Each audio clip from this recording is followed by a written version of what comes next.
Chapter 14. One Sabbath, when Jesus went to eat in the house of a prominent Pharisee, he was being carefully watched. There in front of him was a man suffering from dropsy. Jesus asked the Pharisees and experts in the law, "Is it lawful to heal on the Sabbath or not?" but they remained silent. So taking hold of the man, he healed him and sent him away. Then he asked them, "If one of you has a son or an ox that falls into a well on the Sabbath day, will you not immediately pull him out?" and they had nothing to say. When he noticed how the guests picked the places of honor at the table, he told them this parable. When someone invites you to a wedding feast, do not take the place of honor, for a person more distinguished than you may have been invited. If so, the host who invited both of you will come and say to you, "Give this man your seat." Then, humiliated, you will have to take the least important place. But when you are invited, take the lowest place, so that when your host comes, he will say to you, "Friend, move up to a better place." Then you will be honored in the presence of all your fellow guests. For everyone who exalts himself will be humbled, and he who humbles himself will be exalted. Then Jesus said to his host, When you give a luncheon or dinner, do not invite your friends, your brothers or relatives, or your rich neighbors. If you do, they may invite you back, and so you will be repaid. But when you give a banquet, invite the poor, the crippled, the lame, the blind, and you will be blessed. Although they cannot repay you, you will be repaid at the resurrection of the righteous.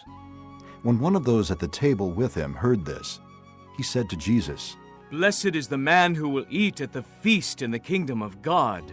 Jesus replied, A certain man was preparing a great banquet and invited many guests. At the time of the banquet, he sent his servant to tell those who had been invited, "Come, for everything is now ready."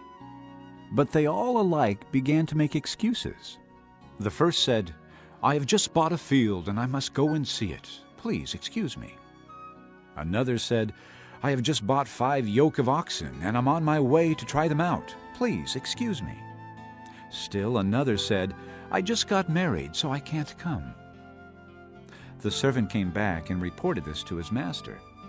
Then the owner of the house became angry and ordered his servant, "Go out quickly into the streets and alleys of the town and bring in the poor, the crippled, the blind, and the lame." "Sir," the servant said, "what you ordered has been done, but there is still room." Then the master told his servant, "Go out to the roads and country lanes and make them come in, so that my house will be full."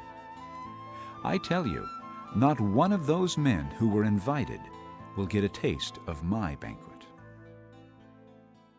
Large crowds were traveling with Jesus, and turning to them he said, If anyone comes to me and does not hate his father and mother, his wife and children, his brothers and sisters, yes, even his own life, he cannot be my disciple.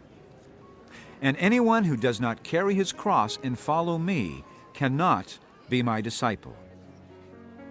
Suppose one of you wants to build a tower. Will he not first sit down and estimate the cost to see if he has enough money to complete it? For if he lays the foundation and is not able to finish it, everyone who sees it will ridicule him, saying, "This fellow began to build and was not able to finish." Or suppose a king is about to go to war against another king. Will he not first sit down and consider whether he is able with 10,000 men to oppose the one coming against him with 20,000? If he is not able, he will send a delegation while the other is still a long way off and will ask for terms of peace. In the same way, any of you who does not give up everything he has cannot be my disciple. Salt is good, but if it loses its saltiness, how can it be made salty again? It is fit neither for the soil nor for the manure pile. It is thrown out. He who has ears to hear, let him hear.